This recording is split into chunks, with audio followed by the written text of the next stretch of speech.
श्रीमद् भागवत गीता। इस भागवत गीता में मानव के लिए अनमोल वचन है जो हम सबको अच्छा विचार देता है और हमें जीने का अच्छा राह दिखाता है।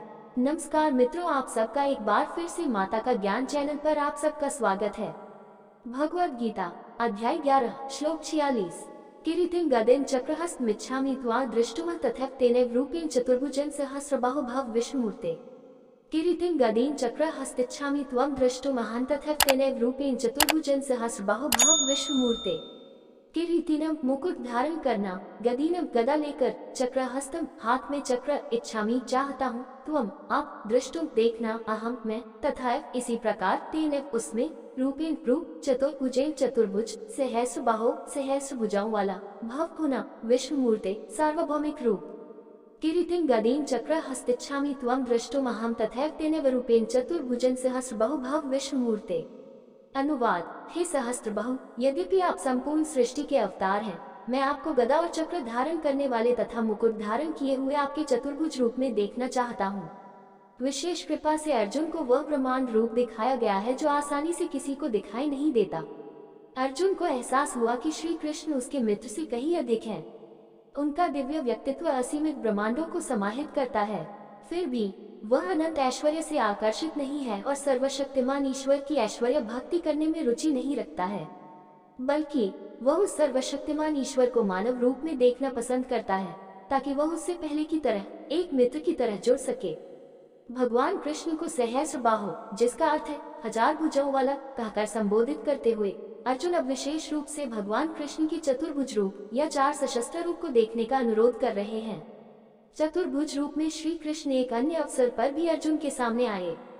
जब अर्जुन द्रौपदी के पांचों पुत्रों के हत्यारे अश्वत्थामा को बांधकर उसके सामने लाए तो उस समय श्री कृष्ण अपने चतुर्भुज रूप में प्रकट हो गए। निष्मय भीम गदित द्रौपद्यश्च चतुर्भुज आलोक्य वन सख्योर इदम महाहसनिव। श्रीमद्भागवत 1.7.5-23। चतुर्भुज श्री कृष्ण ने भीम, द्रौपदी और अन्य लोगों की बातें सुनी। फिर उन्होंने अपने प्रिय मित्र अर्जुन की ओर देखा और मुस्कुराने लगे। श्री कृष्ण से उनके चतुर्भुज रूप में प्रकट होने का अनुरोध करके अर्जुन ये भी पुष्टि कर रहे हैं कि भगवान का चतुर्भुज रूप उनके दो भुजाओं वाले रूप से भिन्न नहीं है। भगवद गीता अध्याय 11 श्लोक 47। भगवान श्री उवाच मया आकर्षकेन तवर्जुनेदं रूपं दर्शितमात्मयोगात् तेजोमयं विश्वमनन्तमाद्यन्यन्मे त्वदन्येन न दृष्टिपूर्वम्। श्री भगवान उवाच मया प्रसन्नेन त्वार्जुनेदं रूपं परमं दर्शितात्मयोगात् तेजोमयं विश्वमनन्तमाद्यन्यन्मे त्वदन्येन न दृष्टिपूर्वम्।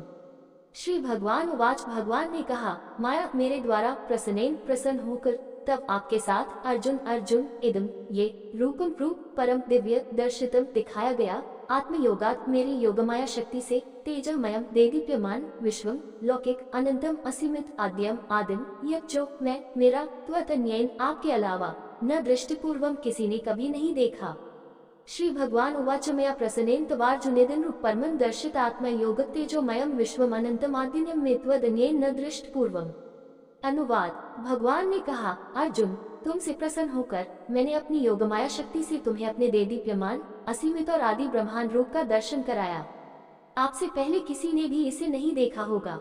चूंकि अर्जुन भयभीत हो गया था और प्रार्थना कर रहा था कि ब्रह्मांड रूप को छिपा दिया जाए, अब श्री कृष्ण ने उसे यह समझाकर शांत किया कि डरने की कोई आवश्यकता नहीं है। उन्होंने अपनी कृपा से अपने विश्व रूप का दर्शन दंड स्वरूप नहीं बल्कि इसलिए दिया था क्योंकि वे अर्जुन से बहुत प्रसन्न थे। सार्वभौमिक रूप को देखना कितना दुर्लभ है, इस पर जोर देने के लिए वह अतिशयोक्ति का अलंकार के रूप में उपयोग करते हैं, ये कहकर कि अर्जुन इसे देखने वाला पहला व्यक्ति है। हालांकि दुर्योधन और यशोदा को भी विश्वरूप का दर्शन कराया गया था, लेकिन वह इतनी तीव्रता, गहराई और परिमाण का नहीं था। श्री कृष्ण ने अपनी योगमाया शक्ति की सहायता से अर्जुन को ये दिव्य दृष्टि प्रदान की। ये ईश्वर की दिव्य सर्वशक्तिमान ऊर्जा है। उन्होंने कई स्थानों पर इसका उल्लेख किया है, जैसे श्लोक 4.6 और 7.25 में। यह इस योगमाया ऊर्जा के आधार पर है कि भगवान कर्तुम अन्यथा कर्तुम समर्थ हैं। वह एक ही समय में संभव, असंभव और विरोधाभासी कार्य कर सकते हैं। भगवान की ये दिव्य शक्ति व्यक्तिगत रूप में भी प्रकट होती है और हिंदू परंपरा में राधा, दुर्गा, लक्ष्मी, काली, सीता, पार्वती आदि के रूप में ब्रह्मांड की दिव्य माता के रूप में पूजा की जाती है। भगवद गीता अध्याय 11 श्लोक 48। न वेद्यज्ञाध्याय नयनदाने रंचक्रियाभिर्न तपोभिरुग्रह एवं रूप शाक्य अहम नृलोके दृष्टुम त्वदन्येन कुरु प्रवीर। न वेद्यज्ञाध्याय न दाने रंचक्रियाभिर्न तपोभिरुग्रह रूप शाक्य अहम नरी लोके दृष्टुम त्वदन्येन कुरु प्रवीर। न नहीं, वेद यज्ञ करने से, अध्ययन वेदों के अध्ययन से, न दान दान से, न च तथा क्रियाभ्य अनुष्ठान द्वारा, न नहीं तपोभ्य तपस्या से, उग्र गंभीर एवं रूप इस रूप में, शाक्य संभव, अहम मैं, नरी लोके नश्वर लोक में, दृष्टुम देखने योग्य, त्वत् तुमसे, अन्येना दूसरे के द्वारा, कुरु प्रवीर कुरु योद्धाओं में सर्वश्रेष्ठ। न वेद यज्ञाध्यान न दानैरंच क्रियाभिर्न तपोभिरुग्र रूप शाक्य अहम नरी लोके दृष्टुम त्वदन्येन कुरु प्रवीरा।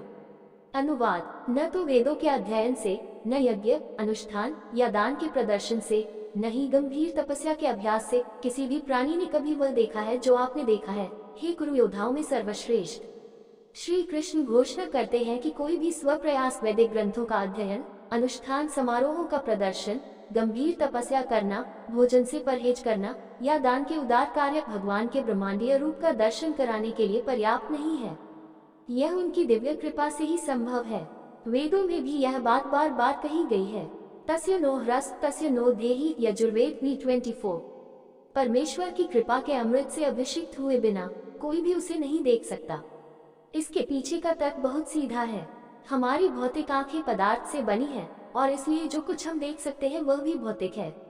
परमेश्वर अभौतिक है, वह दिव्य है।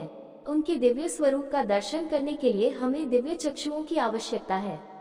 जब भगवान आत्मा पर अपनी कृपा प्रदान करते हैं तो वह हमारी भौतिक आंखों में अपनी दिव्य शक्ति जोड़ते हैं और केवल तभी हम उन्हें देख सकते हैं। कोई ये पूछ सकता है कि दैवीय कृपा से जिस ब्रह्मांड स्वरूप को अर्जुन ने देखा उसे संजय भी कैसे देख सके।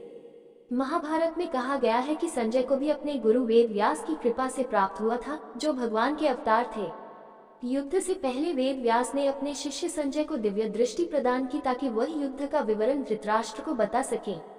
अतः उन्होंने वही ब्रह्मांड रूप देखा जो अर्जुन ने देखा था। लेकिन बाद में जब दुर्योधन की मृत्यु हो गई तो संजय द्वैत से डूब गए और अपनी दिव्य दृष्टि खो बैठे। भगवद गीता अध्याय 11 श्लोक 49। माते व्यथा च विमुभावो दृष्ट्वा रूप घोरमिदन्मेदं व्यपेद्भि पित्ना पुनस्त्वन्तदेव मे रूपमिद प्रापश्य। माते व्यथा च विमूढ़ भावो दृष्ट्वा रूप घोर इदिमामिदं व्याप्य प्रीत मनः पुनस्त्वन्तदेव मे रूप इदं प्रपश्य। माते तुम्हें नहीं होना चाहिए व्यथा डरा हुआ, मात नहीं च तथा विमूढ़ भाव भ्रमित अवस्था दृष्ट्वा देखने पर रूपम रूप घोरम भयानक इद्रिक ऐसे माँ मेरी इदम ये व्याप्ति भय से मुक्त प्रीत मना प्रसन्न मन पुनः पुनः त्वम आप ततैव वही मैं मेरा रूपम रूप इदम ये प्रपश्य देखो। माते व्यक्मा च विमूढ़ भावो दृष्ट्वा रूप घोर इद्रि मामिदम व्यापी प्रीता मनः पुनस्त्वम तदेव में रूप इदम प्रापश्य। अनुवाद, मेरे इस भयानक रूप को देखकर न तो डरो और न ही मोहित हो, भय से मुक्त हो जाओ और प्रसन्न हृदय से मुझे एक बार फिर मेरे व्यक्तिगत रूप में देखो। श्री कृष्ण अर्जुन को समझाते रहे कि डरने के बजाय उसे ब्रह्मांडीय स्वरूप के दर्शन का सौभाग्य प्राप्त करने का सौभाग्य महसूस करना चाहिए। इसके अलावा वो अर्जुन से अपने व्यक्तिगत रूप को फिर से देखने और अपना डर दूर करने के लिए कहते हैं। भगवद गीता अध्याय 11 श्लोक 50। संजय उवाच इत्यर्जुन वासुदेवस्थोक्त्वा स्वकं रूप दर्शयामास भूये अश्वस्यामाश्च भीतमिनं भूत्वा पुनः सौम्य पूर्ण महात्मा। संजय उवाचिति अर्जुन वासुदेवस्तथोक्त्वा स्वकं रूप दर्शयामास भूयः अश्वस्यामास भीतमिनं भूत्वा पुनः सौम्य वपुर महात्मा।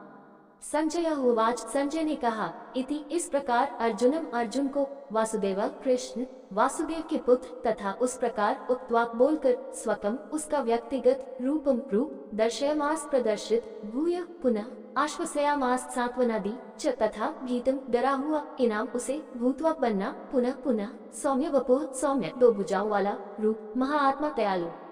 संजय उवाचिति अर्जुन वासुदेवस्तथोक्त्वा स्वकं रूप दर्शयामास भूयः अश्वस्यामाश्च भीतमिनं भूत्वा पुनः सौम्य वपुर महात्मा। अनुवाद, संजय ने कहा इस प्रकार कहकर वासुदेव के दयालु पुत्र ने फिर से अपना व्यक्तिगत 4 सशस्त्र रूप प्रदर्शित किया। फिर उन्होंने अपना सौम्य 2 भुजाओं वाला रूप धारण करके भयभीत अर्जुन को और सांत्वना दी। श्री कृष्ण ने अपने ब्रह्मांडीय रूप के दर्शन को छुपाया और अर्जुन के सामने अपने 4 भुजाओं वाले रूप में प्रकट हुए, जो एक स्वर्ण मुकुट, चक्र, गदा और कमल के फूल से सुशोभित है। यह महिमा, सर्वज्ञता, सर्वशक्तिमानता आदि जैसी सभी दिव्य समृद्धि का भंडार है। श्री कृष्ण का 4 सशस्त्र रूप विस्मय और श्रद्धा की भावना पैदा करता है, ठीक उसी तरह जैसे किसी राज्य के नागरिकों की अपने राजा के प्रति भावना होती है।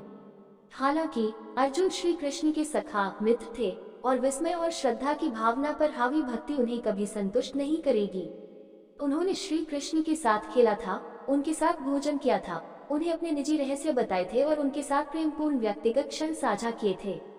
सख्य भाव भक्ति जहाँ भगवान को एक निजी मित्र के रूप में देखा जाता है, कि ऐसी आनंदमय भक्ति ऐश्वर्य भक्ति जहाँ भगवान को दूर और सर्वशक्तिमान भगवान के रूप में प्रतिष्ठित किया जाता है, की तुलना में असीम रूप से मधुर है। इसलिए अर्जुन की भक्ति की भावना के अनुरूप श्री कृष्ण ने अंततः अपने 4 सशस्त्र रूप को भी छिपा दिया और अपने मूल 2 सशस्त्र रूप में परिवर्तित हो गए। एक बार वृंदावन के जंगल में श्री कृष्ण गोपियों के साथ प्रेम भरी लीलाएं कर रहे थे, तभी वह अचानक उनके बीच से गायब हो गए। गोपियों ने उनसे वापस आने की प्रार्थना की। उनकी प्रार्थना सुनकर वह फिर से प्रकट हुए, लेकिन अपने चतुर्भुज रूप में। गोपियों ने सोचा कि वह सर्वोच्च भगवान विष्णु हैं और तदनुसार उन्होंने उनकी पूजा की, लेकिन वे उसके साथ और समय बिताने के प्रति आकर्षित न होकर आगे बढ़ गए। वे परम भगवान श्री कृष्ण को अपने आत्मप्रिय के रूप में देखने के आदी थे और भगवान विष्णु के उनके इस रूप में उनके लिए कोई आकर्षण नहीं था। हालांकि राधा रानी घटनास्थल पर आई और उन्हें देखकर श्री कृष्ण उनके प्रेम में अभिभूत हो गए और अब अपने 4 सशस्त्र रूप को बनाए नहीं रख सके। उनकी दोनों भुजाएं स्वतः ही गायब हो गईं और उन्होंने अपना 2 भुजाओं वाला रूप पुनः प्राप्त कर लिया। इस श्लोक में भी श्री कृष्ण अपने सबसे आकर्षक 2 भुजाओं वाले रूप में लौट आए। दोस्तों, ऐसे ही और कहानी सुनना या देखना चाहते हैं तो डिस्क्रिप्शन में लिंक मिल जाएगा, आप वहां जाकर देख सकते हैं। और आपसे निवेदन है कि यह वीडियो आपको अच्छा लगा हो तो लाइक शेयर सब्सक्राइब जरूर करें। धन्यवाद।